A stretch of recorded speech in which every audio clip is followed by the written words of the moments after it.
Well, looks like we made it, folks. The next film in the Mission Impossible series is going to hit in theater soon, and I am planning on watching that. And I have finally reached the end of the current set of the Mission Impossible films. I watched the last installment as of now. It is the last installment of the Mission Impossible series, and I have watched the 2018 film Mission Impossible Fallout, written and directed by Christopher McQuarrie again, and it is the sequel to Mission Impossible Rogue Nation that released in 2015 and is the 6th installment in the Mission Impossible film series. By the way, I'm going to be talking about a few spoilers here and there, so this is your warning. Alright, so let's begin.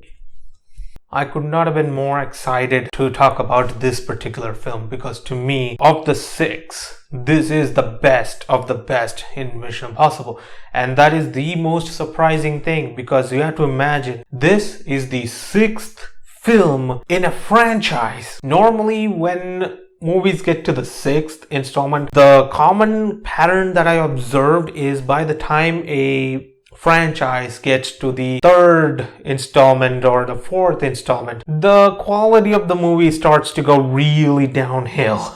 Sometimes it even happens with the 2nd installment as well, but more commonly in a long-running franchise, I start to see it as more of a 3rd installment onwards. It starts to dip in the quality, whereas Mission Impossible has achieved the exact opposite. While it did manage to set a very high bar with the 1st installment, the 2nd one was pretty weak. But after that, the 3rd one set up the bar high again, and then every film after 3 has been a step up over the previous one, at least in my opinion.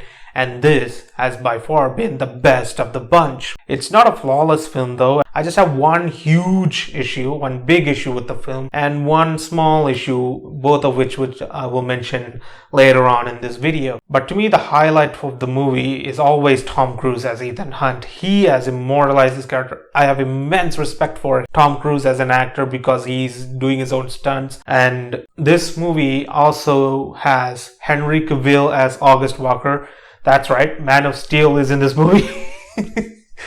It was very interesting to watch them on screen and the dynamic with each other. I like that they have very different mindsets, and I would have loved for them to be in future films, but unfortunately, if you have watched this movie before, you know what happens. Two of the more early stunts of Tom Cruise in this film would be the bike chase scene that happens, I think, either in France or London. I'm not sure, but it's in either of them. But there's a very thrilling bike chase scene that happens, which is comparable to Rogue Nation. I feel like they are on equal length because both of them have been very thrilling. I was excited to see how that scene is gonna go.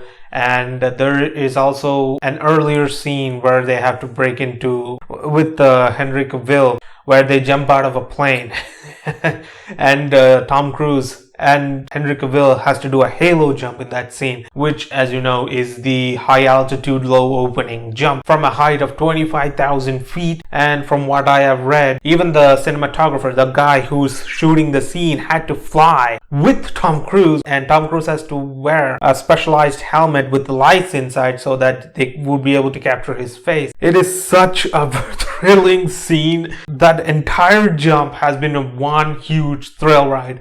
I wanted it to go on a bit more, but I enjoyed that scene. Like, it is so much tension filled. Even the bike scene, god damn it, and how we got out of that situation. It was so thrilling. It was very well done, the action scenes. And speaking of action scenes, the most infamous of the Mission Impossible Fallout action scene would be Tom Cruise riding a helicopter at the Indian administered Jammu Kashmir. There's a small satisfaction that they went to Jammu Kashmir to shoot that scene. It's a small kind of I don't know why, but I'm just happy.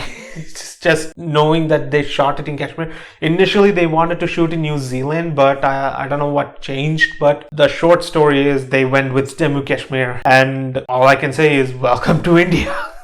The helicopter scene, I enjoyed that the most. I felt like I could have watched half an hour more of that scene alone. It was one of the best scenes in Mission Impossible. This guy is in his 50s, in his late 50s, and he's learning military maneuvers and operating a helicopter, learning to operate a helicopter. I love how the scene ended, and I liked Sean Harris as Solomon Lane, and I feel like he's much better written in this film than in Rogue Nation. Not that he was horribly written in that movie or anything.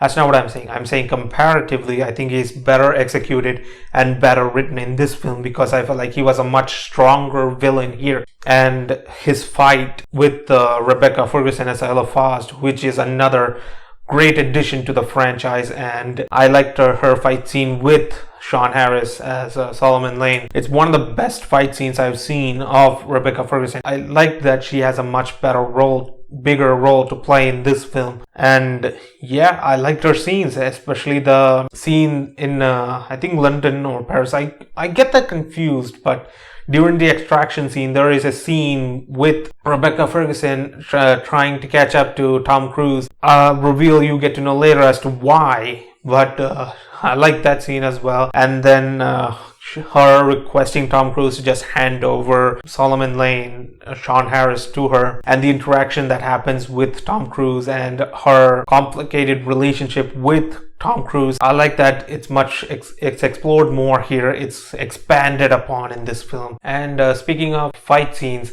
to me the most exciting, entertaining, engaging fight scene is when Tom Cruise as Ethan Hunt and Henry Cavill as August Walker fight Liang Yang as the fake John Lark at the bathroom. That's such an awesome fight scene. It's very well choreographed. I have never, this is the first time I'm seeing Henry Cavill do this much action and I enjoyed that fight scene very much because it's restricted to a very confined space. They had to do martial arts in a confined space. I loved that entire scene.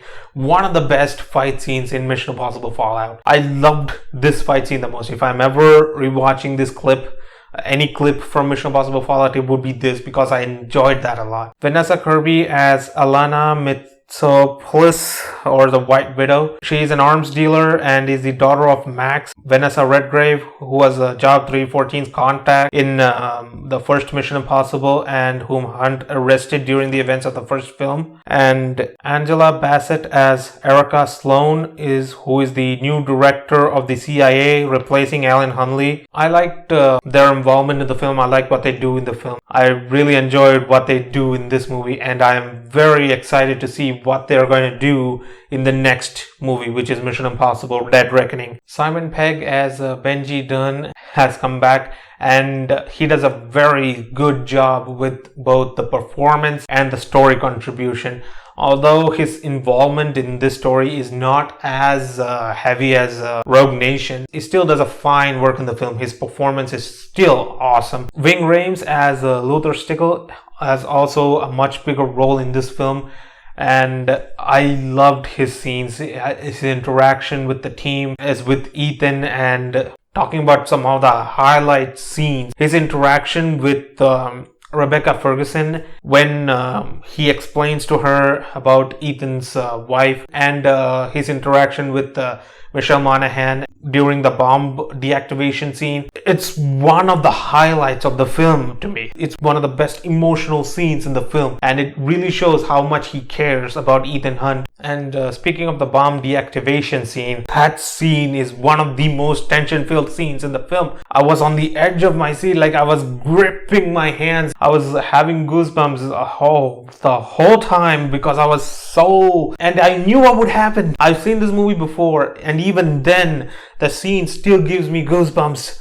And it is still one of the more tension-filled, one of the more engaging, immersive scenes in the film. Taking the topic away from that for a minute, I also love the locations the movie set in, and one of the things I love about the locations in this movie in particular is that the director and the cinematographer not only shows the locations really, really well, but he also makes use of the environment, and also he makes use of the resources, and as a result, it gives us one of the more tension-filled scenes. One of the ways they utilize the cinematography so well is during the extraction scene of Sean Harris as Solomon Lane. There is a shot where the villain drowns in the van, and the way they shot the water just at an inclined angle and then going, I loved that scene. That shot was so cool, and there are really cool shots like that in this film. And also Michelle Monaghan as Julia Mead.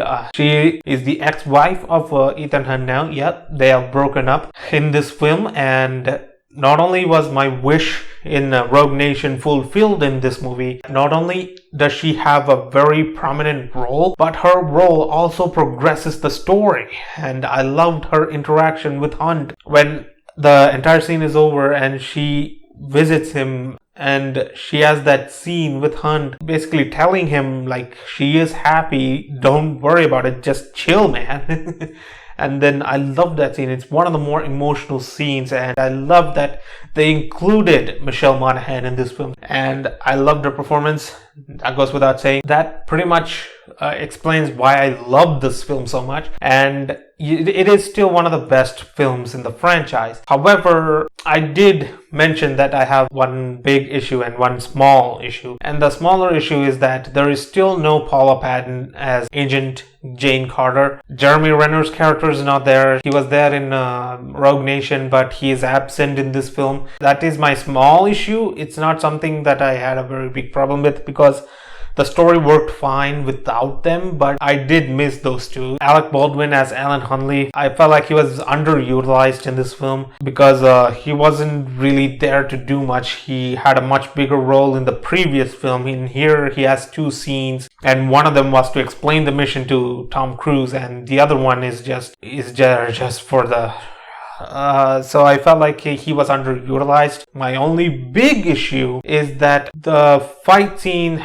that happens after the helicopter scene with Tom Cruise and Henry Cavill, that went by so quick, and there was hardly any tension in that particular fight scene. The only tension was like the remote just hangs at the edge of the cliff, and that's the only tension-filled part I found. But the fight scene that happens at the bathroom when they fight Lian Yang and Rebecca Ferguson's fight scene with Solomon Lane, those fight scenes were great. It was very immersive, it was engaging, it was entertaining. The main fight, the fight that you've been waiting for with Tom Cruise and Henry Cavill, it was just okay. I kind of wanted a much more entertaining fight, an actual fight between them. The whole film has been leading up to that twist, and it was over just like that. After the helicopter scene, there was hardly anything that gave us entertainment. It was just he tried to do a spear on Henry Cavill, and then some shit happens which eventually leads to them hanging from the cliff, and Henry Cavill dies from that. That's it. That is my only big issue. That is the only thing that impacted my experience, because after such a very thrilling scene like the helicopter scene, one of the best scenes in the film, one of the more infamous scenes in the film, we get a mediocre fight between Tom Cruise and Superman. But aside from that, it is a very fun action spy film and one of the best movies Christopher McQuarrie has directed. I can say that for sure. I don't know his other work aside from Rogue Nation. I don't know any of his other work. I think he did Jack Reacher. That's all I know about. But this is by far one of his best work. I can definitely say that it is the best film in the franchise, and this being a sixth installment, that is a very huge achievement. That is a very big deal for me because that rarely happens, especially with Hollywood films. A sixth film in a franchise being the best film in the franchise is very unheard of. It's very rare if it ever even happens. In my knowledge, it never even happens like that. So Mission Impossible is really a very interesting film franchise, and it is still one of my favorite action films to date. I have never experienced anything that's better than Mission Impossible. It is still one of my favorite action franchises, and it still continues to be. I'm really hoping that Dead Reckoning is as exciting as this film, if not better. Girl, you shut me down and there's no witness. Got me in my feels, she would never listen. All the alcohol is in my liver. I guess I lost and you're the winner. Missing your touch, that you were a good kisser. I was born a saint, but now I'm a sinner.